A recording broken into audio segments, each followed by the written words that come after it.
Hey, it's Desiree, and today I'm going to do a list of pros and cons to living tiny. Keep in mind that this is just my opinion, but it is coming from somebody who does live tiny.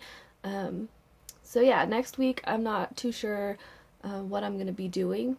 So if you have any suggestions or questions, please don't hesitate to ask. And please don't forget to like and subscribe. So I'll start with a list of cons first, and honestly, I couldn't really think of too many cons, which is nice. But the first one would be short showers. At least in the RV, we have a small hot water tank, and it doesn't really bother me, but my husband really likes long showers. And next is that it can get cluttered really easily, especially if you don't clean up after yourself or keep up with it. And um, which leads to the next one is that if you have something smelly in the RV, like the garbage stinks, or your husband farts, or your child has a dirty diaper, then it stinks up the whole place and you're not going to get out of it unless you leave the RV. Um, and then the last one that I have is a pro and a con, is that you're living really closely with other people. And so if you need your space, it's kind of hard to get away in the house.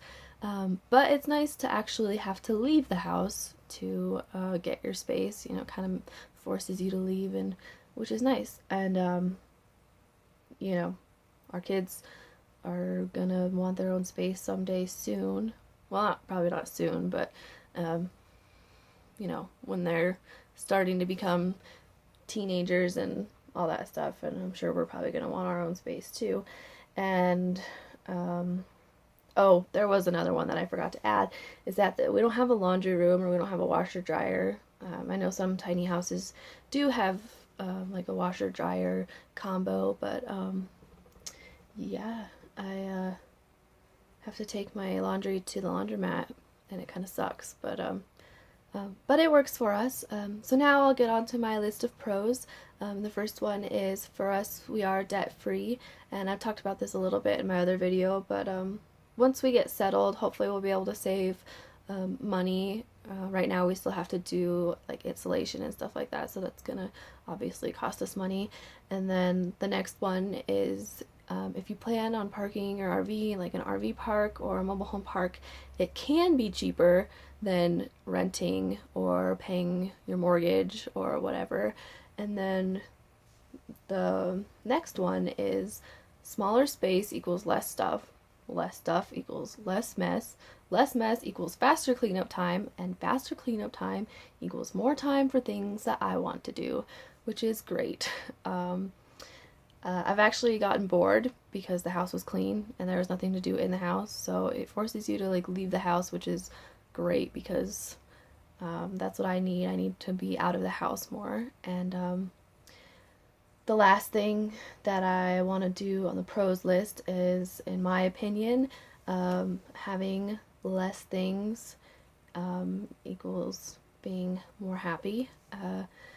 We're always told that we need more things and more money to make us happy, but I always see the cycle of, buy something new and it makes you happy for a minute and then it doesn't anymore, so you buy more expensive things, and who are you really trying to impress? And